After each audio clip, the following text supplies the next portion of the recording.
So this episode was recorded prior to the news that Chicago Red Stars defender Tierna Davidson signed a 3-year contract to become a member of Gotham FC next season.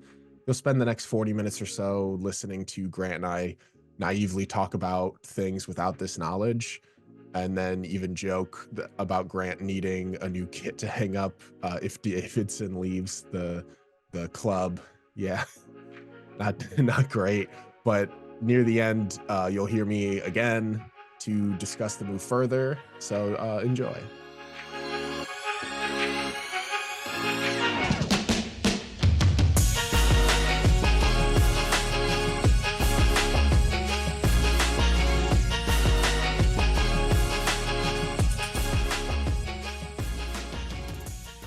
Welcome back to Red Stars Report, the podcast for your news and commentary on the Chicago Red Stars. I'm your host, LT. My co-host Grant is back from the holidays. Happy I've New Year, returned. Grant. Happy New Year, LT. Today we wanted to focus on the important signings that the club has made over the last several months without a GM in place. Obviously, everyone wants news on our top free agents, or even the hiring of a GM would be big news. But it doesn't mean that the club hasn't made decisions in these last several months without one. Um, Obviously, they hired a new president, and a new head coach came along with that a couple months later.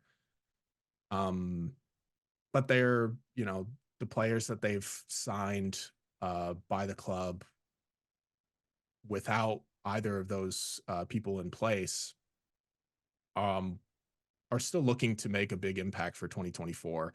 So we'll kind of just go through each line um, with the 5 players that they've signed who are staying for 2024 and beyond. And we'll start with Alyssa Nair, who we all know, we all love. Um, Grant, what are your thoughts on the club keeping Alyssa Nair on a 1-year option deal after they exercised it during the season this year? I could not imagine anyone else being the starting goalkeeper for the Chicago Red Stars other than Alyssa Nair. I mean, whenever she retires, it'll be like, who's going to fill that role? But I'm just so thankful that Alyssa wanted to stay on with the Red Stars after all this stuff that has happened over the past few years. And I think that shows her dedication to improving the Red Stars, especially after the wooden spoon season that they had this year, which hurts so much to say. But our fearless leader, gonna be back in between the posts. It just makes me so happy to know that she wanted to stay. Um, yeah, that's pretty much it from my end. Yeah, she's came to the Red Stars in 2016 and has been a staple, between the posts since then. Um, she missed most of the 2021 season after she got injured in the Olympics, and I truly believe that probably could have won that championship if Alyssa was in goal that entire season. It could be completely different because who knows what the club's feelings were about fighting for um, the championship that year, even like without her fighting for her and Julie when she got injured in the beginning of that season as well.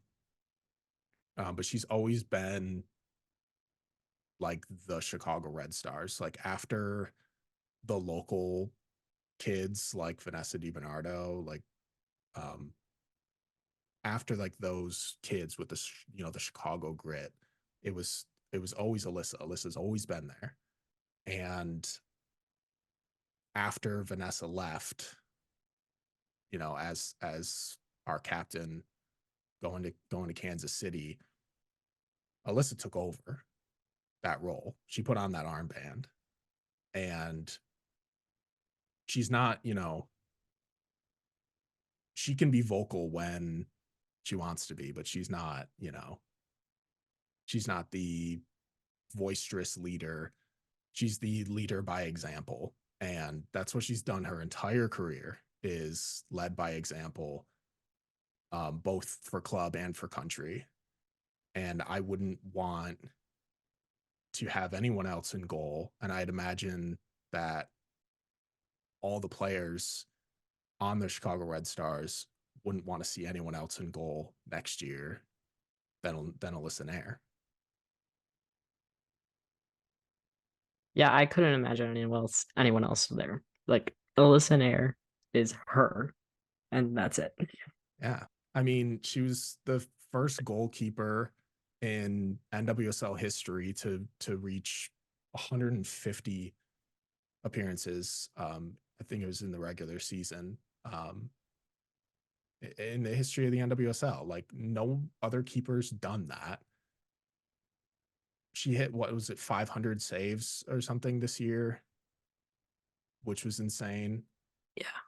Broke the regular season save record, all those things. Like I know that people could watch last season from a club that finished at the bottom of the table and look at, oh, this is how many goals they conceded, therefore Alyssa maybe isn't the one to be in goal. But that doesn't, like, the goalkeeper's not everything.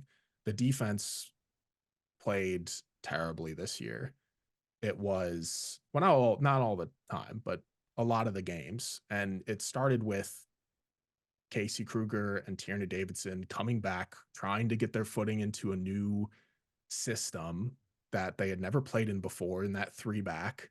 They moved Tatum Milazzo, who had a stellar season at left back in that three back the previous year, over to right back so Casey could play in her left back, putting Tierna in the center. It was too much, like, for them to meld right away. And it led to a lot of goals that were given up. It's not on Alyssa. I I bet, anyone just go back and watch the goals that the Red Stars conceded this year. You could not on one hand show me the ones that were entirely her fault for positioning, stop, like shot stopping, whatever. Like it wasn't always on her, especially with the kind of rotation that they had um, in that back line this season with national team play and alike as well. But even when she wasn't playing for club, when she was playing internationally, she was unstoppable, and she became the first goalkeeper in World Cup history, men or women, to score a PK. Like, who wouldn't want to?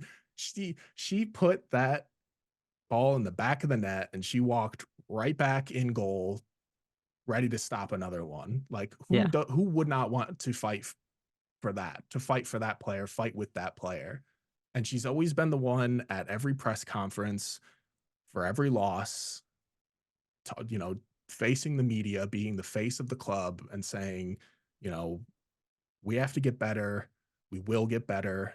And the fact that she even worked with the club to pick up her option in the final year of her contract, it says a lot from a player to come back to this club willingly in such a a time of great transition and struggle. And I commend her for that, and I'm really excited to watch her in goal. Same here. And so, just like, not only is she important as a player and as a leader, but there's another player that's coming back who signed a 3-year contract with a 1-year option with the club, is Mackenzie Wood. Mackenzie Wood played at Northwestern. She joined as a national team replacement when Alyssa was out with the national team, and Emily Boyd was injured at the time. So Mackenzie Wood played in the friendly against the Mexican national team, and the club must have seen something in her one appearance and her one like part of a season that she spent with a club to say, "Hey, here's a 3-year contract with a 1-year option." Like, they must believe in her, and to have Alyssa also back for that year with Mackenzie Wood to develop her. I don't know if she's going to be the next goalkeeper for the Chicago Red Stars after either Alyssa leaves the team next season or retires next season, but you can't deny a club investing that much in a player as a backup, not thinking that they're looking to them as their future. Yeah. I remember watching the highlights of that game. I know I couldn't watch the actual game. Was it streamed? Do you I think it remember? was on Telemundo. Mm. I believe so. I saw some of the highlights from that game. I was like, oh my God, the Yeah, future is bright. it was rough because like she gave up, I think it was like 5 goals to the national, Yeah. but it was like she made some incredibly impressive saves against an international opponent in her first career start in the NWSL. Like, sure, you gave up five, I think it was five goals. I don't remember who was playing on defense that game, but it was not great. It was not good. Um, but she made a couple diving saves, kick saves, and I was just watching. I'm a fan of Northwestern soccer, and I remember watching her play for Northwestern. She was a solid goalkeeper when she played for Northwestern. But I was just watching her. I was like, man, if the club, like, she's just a national team replacement, but if the club kept this player, I would not be upset. And a few months later they sign her to a 3-year contract with a 1-year option. They loan her to Stade Ram in France. She is out there on loan for I think until June, but they could very easily just call her back from that loan depending on how the rest of the offseason goes. I don't know, like if Emily Boyd doesn't resign, if they don't draft a keeper. I don't know why you draft a keeper, but if they drafted a keeper, if they signed a more experienced veteran player to play behind Nair until her career was done, like I don't, unless something like that happens, I would imagine they would recall her loan and she would come back and play back up to Alyssa during the season. I think they should call her back. Have her be the number two. Don't have to go searching out for a free agent, especially getting that experience overseas. That's just me. I don't know how you feel on this. Yeah, I think they should call her back. I wouldn't want any other player other than Alyssa developing my goalkeeper of the future if that's how they see her. Like Mhm. I still don't know if they see her as the keeper of the future.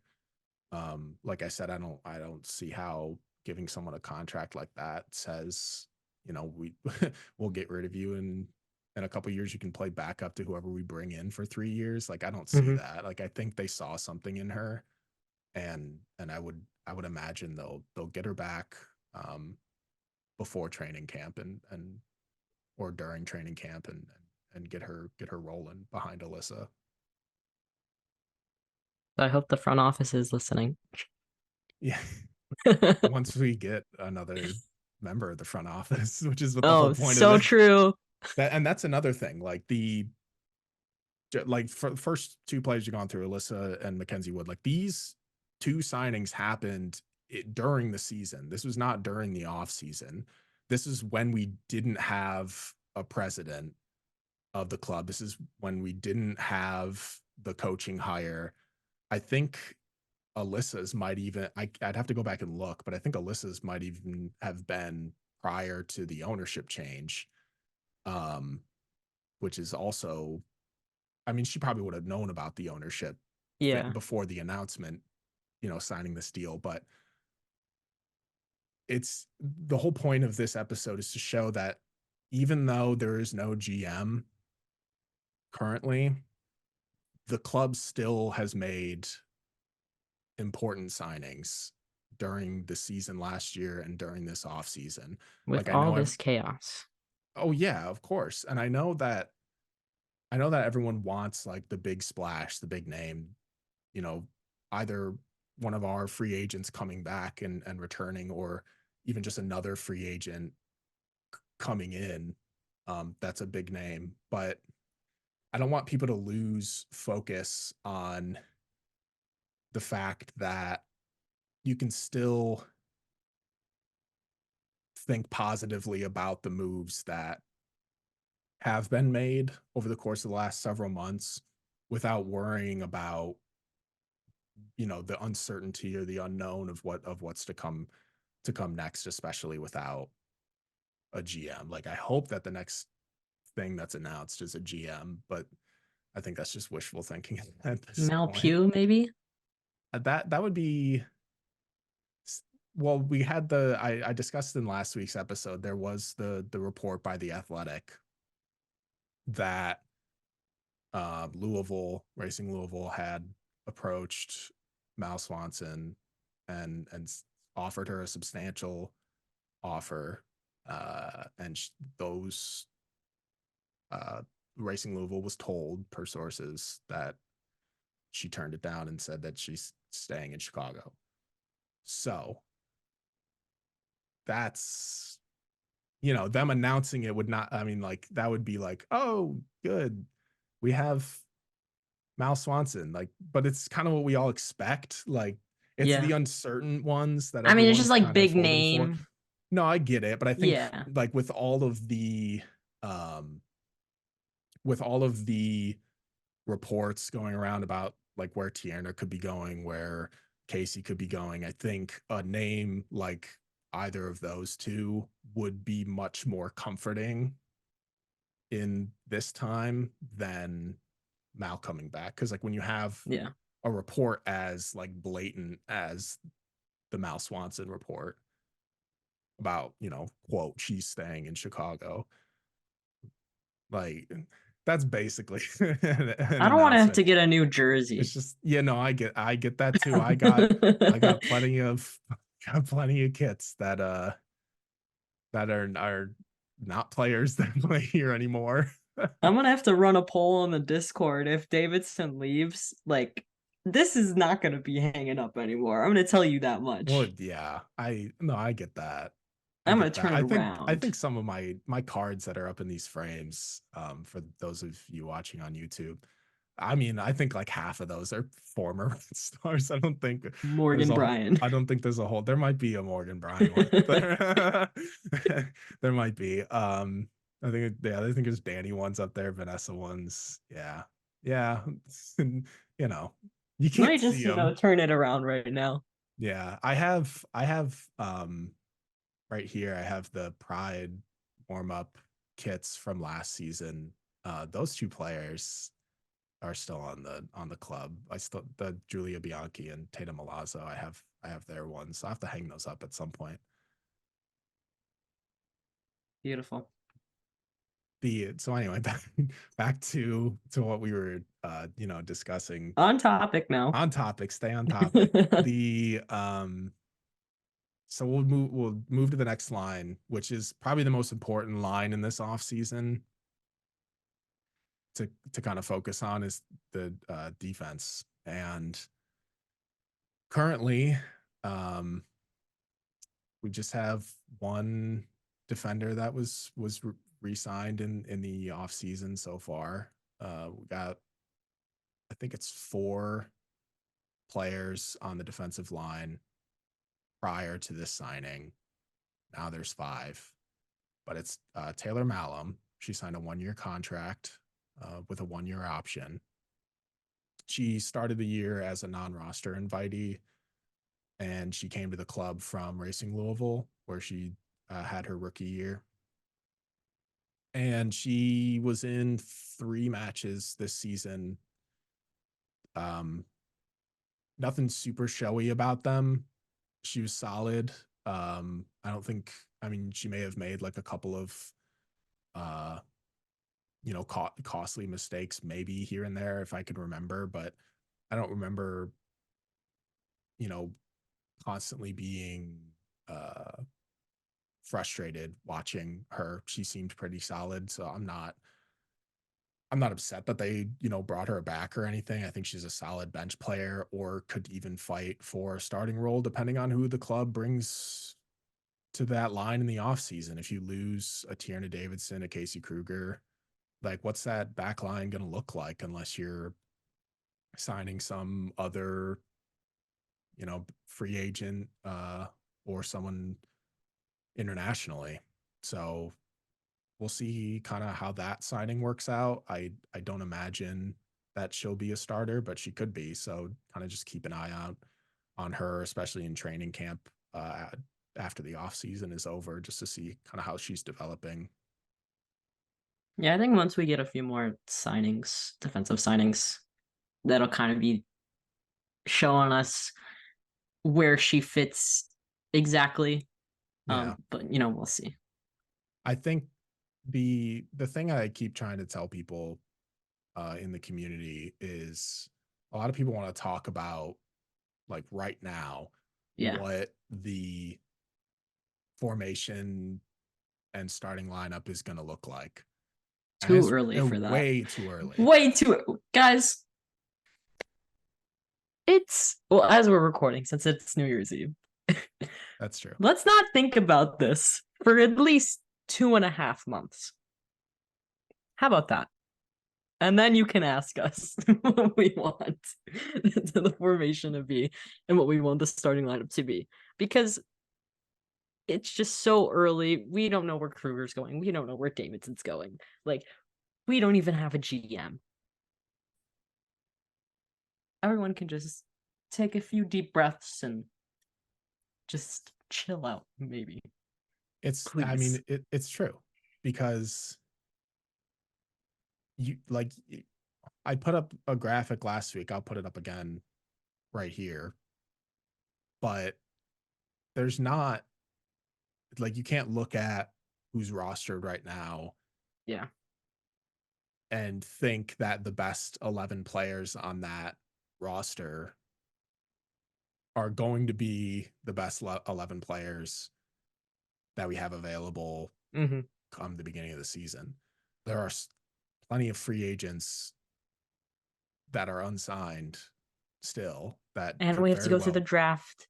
and you have to go And through the if we sign draft. any international players, like, Yeah. things take time.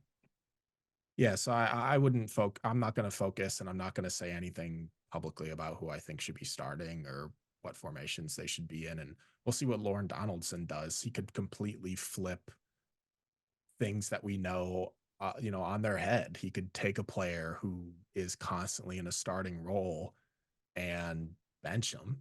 He could take a player who rides the bench constantly and start them. Like, we don't know. It's kind of just up in the air right now. But the next line to focus on, a player who was clearly brought into the club to be a starter, was Kerry Recaro, who this offseason signed a 2-year contract to come back to the Chicago Red Stars. She was a surprise trade out of Angel City to, help put a veteran player into a very depleted midfield that essentially had nobody in it. If I remember correctly, they were taking like forwards and wing backs on the roster the previous season and saying that they were midfielders in their next in like the off-season roster update. Mm-hmm. They were putting players like Sarah Griffith and Jill Aguilera, and Yeah, I well, remember that. Jill's still in there as a midfielder because she plays on the wings so much, but like putting Sarah Griffith in there in the midfield and stuff. It was like clearly this midfield has no one who is a midfielder, especially a defensive midfielder. And even though Carey is a solid passer out of the back, she led the club in passing percentage this year, and she's more offensive minded of a midfielder than the position she plays for the Red Stars. She scored several goals in her career. Um, but she had to adjust to the role of being in that double pivot, two sixes kind of defense that the Red Stars deployed. And she fit it well. Like, I wouldn't say, she's the best defensive midfielder that Chicago possibly could get, but unless one of the best defensive midfielders in the game comes to Chicago, I don't see her losing her role to anyone anytime soon. I thought Carey was a breath of fresh air, especially having another veteran in the roster. I mean, Chicago is such a young team that you have someone like her come in and it's just like, okay, we've got someone that's been in the game for a while, wants to be in Chicago. Like having her kind of like reassured me, and at least in the beginning of the year, like, oh, Chicago's gonna be fine. Another talented player. I feel like we get another really good signing that could pair with her, that things are gonna run very, very smoothly for us next season. Yeah, it wasn't like it was such a surprise to, I was so shocked. and the fact that she wanted to be here. Like, she told Angel City, like, I would like to get traded to Chicago. I don't think that was exactly the words, but she said herself, she was like, I saw Chicago needed somebody, and I was like, I want to be that somebody. And here she is. She won two NWSL championships. Like, it's not like she was some random player that was just going to come in and help that midfield. She has experience. She has, the veteran leadership, and I thought she played very well for the club, especially once Julia Bianchi sort of developed and started playing better in that role, in that double pivot with Carey. I wouldn't imagine that if they did play in a double pivot again next season, that it wouldn't be those two playing in it. But if they had to go to like a more like three midfielder role, like a classic 6-8-10, I think they would probably just keep Julia as that six and move Carey up to a more natural um, eight position. The thing that kind of like the thing that struck me the most about it is, here's a player with everything that she might know about how Chicago operates, how they were operating, like a struggling club, a club that's was in a period of like drastic transition from ownerships to coaches to everything. To say that she wanted to play in Chicago, she comes, she plays well, and she goes, I would like to stay here. Like, I know they just got a new owner, there's a new coach, more changes, but still wants to be here. It's important. It's very important. Like, be you might not be a fan of certain players who stay with this club, but you can't deny that if people want to stay with a club that just over the last couple of years has had players wanting to desperately leave the club, it's important. It means a lot as a fan, like just to have someone that wants to be there and to wear the badge and embody what it means to be a Red Star. Like besides Alyssa Nair, like Carey definitely would be like second. Ooh, Chicago Grit, Alyssa Nair, Carey. I'll leave the third one blank for now, but There's a yeah, lot of people, we had a lot of discussions about the like Chicago grit, the Chicago mentality type of players, and we can talk about that in another episode. But there's a few that if they left Chicago, you'd be like they're taking that they're taking that Kayla somewhere else, and that's Sharples. scary. Kayla Sharples, yeah, Rip. that was one a lot of people mention. Um, Bianca St. George, a lot of us talked about in the community. A lot of us talked about Ali Schlegel, the rookie, Yeah. in the time that she got last season. Just like a brutal bruiser player who just will fight for the ball to the end. Um, and then that's how Carrie is as well. Like I think she did a stellar job in the midfield. Um, and I'm excited to see her back. So Who's the last person on our list, LT? the last person on our list is a player who went unselected in the 2021 draft, went back to school, and during that time, the Red Stars got her rights. And then when she decided to come to the NWSL, she joined the Red Stars in 2022. And that player is Jill Aguilera. Beautiful introduction. Not a player that anybody expected to be on the club. It just based on the circumstances through her draft and wanted to go back to school and stuff, and the way the club got her rights. Signed her to a contract. That contract expired this year, but they picked up her 1 year option.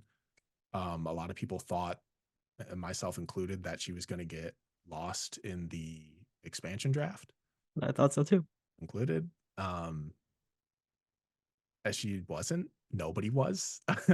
Nobody was lost in the Shocked to expansion my draft, core. which shocked a lot of us. Maybe didn't shock many others. Um, yeah, yeah, that's yeah. We talked about that already.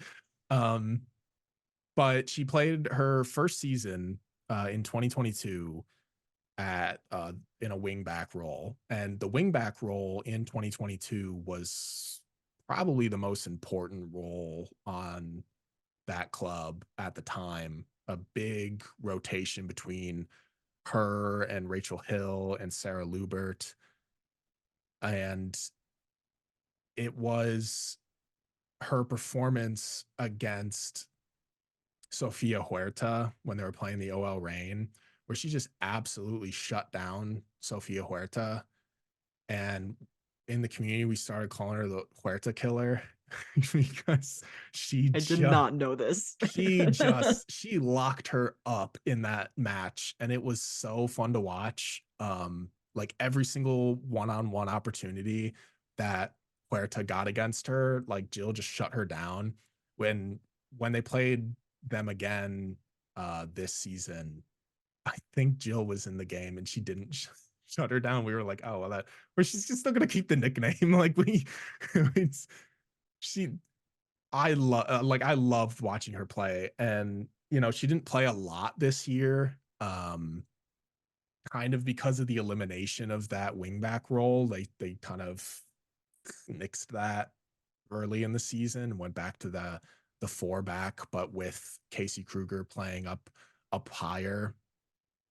Um, but because of the elimination of that, she played in matches, late substitutions, didn't make a whole lot of impact. She didn't have like a season to remember. But when she wasn't with the Red Stars this season, she was with the Puerto Rican national team, and she co-captains that team, and she played really well internationally for them all season. She scored a couple goals, some banger goals too. Like it was very fun to watch her.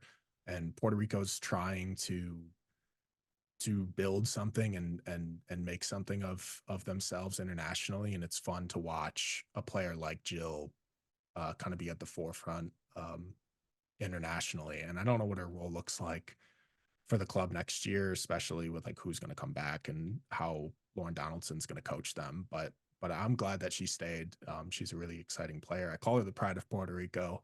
I know that's stolen from from baseball, but I still call her the pride of Puerto Rico because she is to me. So It's a good nickname. But yeah, I really enjoyed watching Jill play in 2022. And the fact that she didn't play a lot this year really pissed me off a lot because I think she is a super talented player. And I honestly hope that she gets a lot of playing time next season. Um, I haven't watched any of her international games. I know that you are very on top of the game when it comes to that. I try. Um, you watch A League, you watch like I do watch all the A that League. stuff. You must have a lot of time on your hands, first of all. Hey, so there's times when I'm watching those games when I'm doing other stuff, so it may not be Okay. time, I'm but gonna try to be as good as LT next year. the disappointing thing about the A League stuff is there's no Red Stars in the A League this year, but Very true. some NWSL players, some former NWSL Go players. watch Courtney Vine kill it. That's true. You can watch Courtney Vine kill it. Yeah, Courtney great Vine, player. come to the Red Stars, please. Great player. But I'm just super excited that Jill is back. And honestly, that's a contender for replacing this jersey Really? if something happens. Yes. Okay. I I have like a it. list. You If have a you're interested list. in hearing the list, Are I you will gonna tell you. I am interested in hearing the list. Let's do this. Okay. So this is kind of based off of like when I did WSM stuff too. Um, my first option is Tatum's jersey. Fellow I approve. Italian, gotta represent. Um, a second on my list was Kayla Sharples. She is no longer with us. You can get her Bay jersey. No, never. So she's gone off the list. After that would be BSG. That's kind of like I'm putting my hands up and being Up like, in the we'll wait air. and see. Yeah. Um, after would be Amanda Kowalski. I don't. Is she changing her Don't her know. name? I don't know. We'll find out. Hmm. So that would be that, and then I would say Jill. Um, and then if we sign any interesting people that I like over the Sure. next few months, we'll see. Or if we draft any cool people. That's true But too. A lot of people are big fans of our rookies from last season. yeah, A lot of people talking about wanting Penelope Hawking and Ali Schlegel jerseys next season. I I met can Allie imagine. Schlegel Did you? she came to Kent County Oh, I remember for that. Women in Sports Night. Her and Sophie Jones were there. I remember that. And yeah, I was telling her about, how great the Chicago Red Stars fans are and They are the all that. best. I did have to remind her because, Nebraska did beat Penn State that year, Of course. which was very nice. But I said that I'm a big fan of her and Penelope and because they killed it at Penn State. Okay. But yeah, I'm excited to see who we draft, especially with our beautiful draft picks. We have like so 5. many, right? I think it's 5? 5. Yeah. That's a lot. Number 3 overall. Would be number 1 if it wasn't an expansion year. So Hmm. that's unfortunate. Oh well. Oh well. At It's least the at number least one's we not have draft always the picks. best player. It's not always the best player. So true. At least we have draft picks, unlike this team. That's true. They did trade away a Sky. lot of to trade away a lot of people, a lot of draft picks. They did do that. That is very unfortunate. Good No, thing this no, isn't a Sky podcast because I would just okay, go on no a rant Caitlin Clark about for how, them. oh my god, Caitlin Clark, you are now an Indiana Fever. No, bad, bad, bad, bad. But anyway, Anyway, Yeah, I have a that's bad habit of getting off topic all the time. That's why hey, my that's fine. That's what podcasts are for. Is getting that's off why my topic. episodes were so long for my other shows is I would always go off topic. That's Even in fine. Hey, interviews. it's fine by me. Hey, off topic on interviews is like that's a given. Amanda Kowalski's interview was an hour and a half. And that was unedited, by the way. That is just pure. I never edited my episodes. Fun fact. I What you edit. see is what you get. I edit these ones. You're more dedicated to the craft I than I don't. I was. just there's times there's some things that you can cut that you want to cut. Like if we were recording before we started, you would cut all of that. Probably, I Yeah. probably would. Oh, that's just planning and stuff. No one wants to hear us planning. No. I'm talking about Kansas.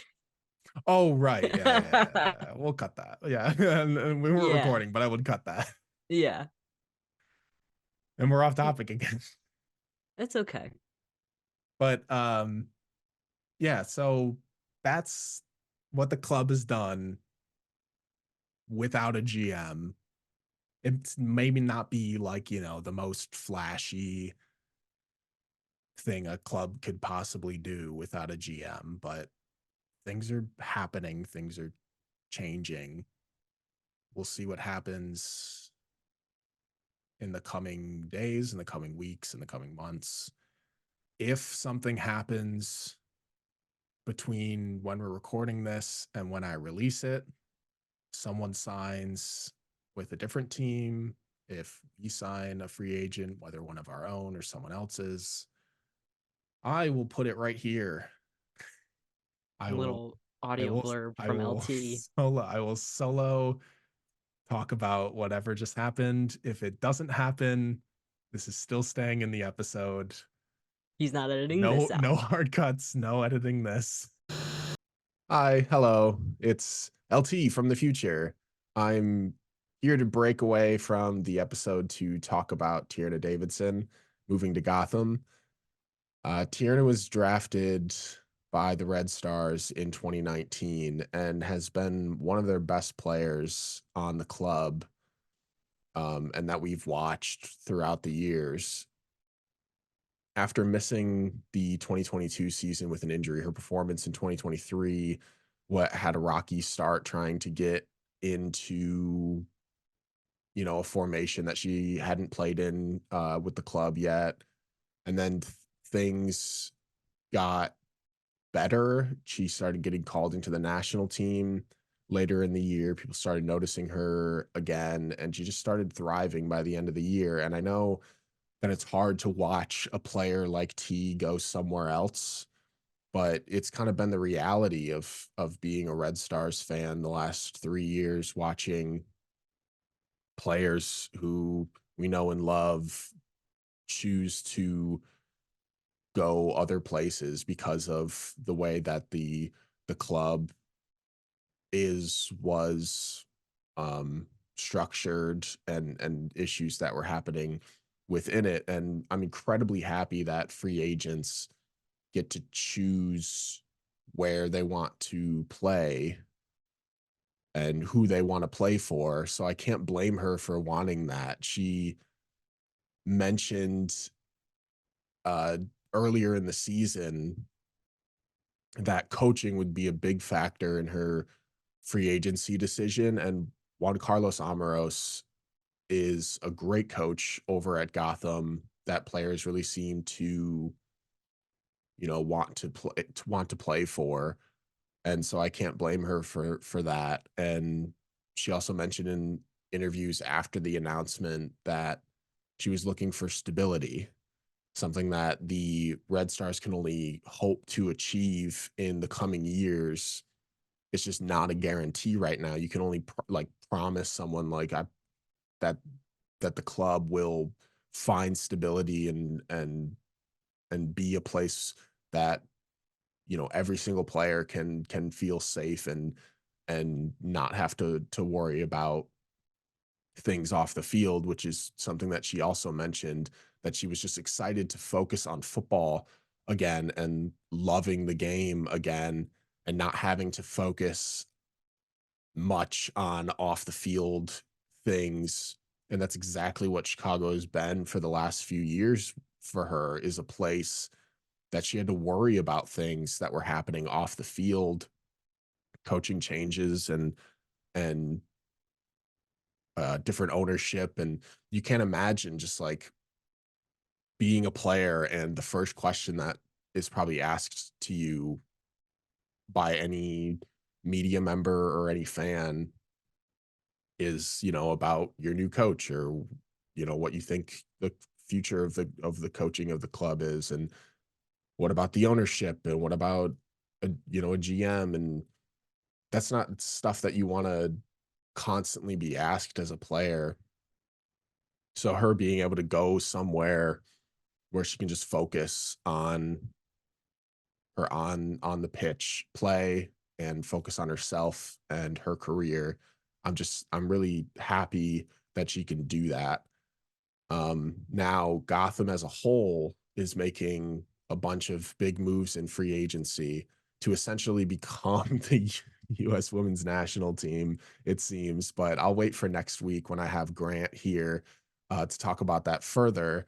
But anyway, you can enjoy the last remaining minutes of the episode, and we'll go back to past LT. But so that's where that'll go. And then, but I did want to finish the episode by talking about a player who we just mentioned. I wanted to say congratulations to Zach and Amanda Fick, formerly Kowalski. I don't know if she's going to change it on the back of her jersey. She might. She will always be Goose to us and her Mm-hmm. family. Always a big fan of Goose. So congratulations to the couple. The pictures of the wedding have been great to see. Fun to watch throughout the weekend. Um, Tatum Milazzo was a bridesmaid. Pretty awesome. They've known each other for years. But congratulations to them. Zach's always a constant supporter of hers on social media. Talked to him, had interactions with him a couple times. Really fun. I really enjoy her, her family and everything that kind of comes with Goose. So congratulations to them. But for us here at Red Stars Report, you can find us on Apple Podcasts and Spotify. Anywhere else you find your podcasts, you can see Grant and I's beautiful faces on YouTube. You can just go to Red Stars Report on YouTube and you can watch us. Subscribe to our show wherever you listen. Turn on notifications so you can see when our episodes get uploaded. Happy New Year. It's 2024. Hopefully an exciting year for the Red Stars. I cannot wait to watch more Red Stars soccer. I am dying without watching them play. I might go back and rewatch games from seasons past because I am dying without Championship them. game. I will not watch that championship game. I have not watched the replay. I have watched a replay of every single match that season. I still have yet to watch the championship game. I can't bring I did myself it to in it. the It's pain. summer or Why would you last do that summer. to Last yourself? summer I did it. It was painful. It is painful. Why do that to I'm yourself? not doing it again. I'm never gonna do it. I'll tell you that much. I'm proud But of you for that. make sure you're following us on at Red Stars Report on all our social media pages. I'll put a Discord link in our description. I also put a QR code on the side that goes to our link tree that has all of our different links to our social media and the Discord and all the places you can find our podcast. I really hope you all have a fantastic new year. Have a great time this year. Have a great rest of the off season. We'll see you next week for more Red Stars Report. See ya.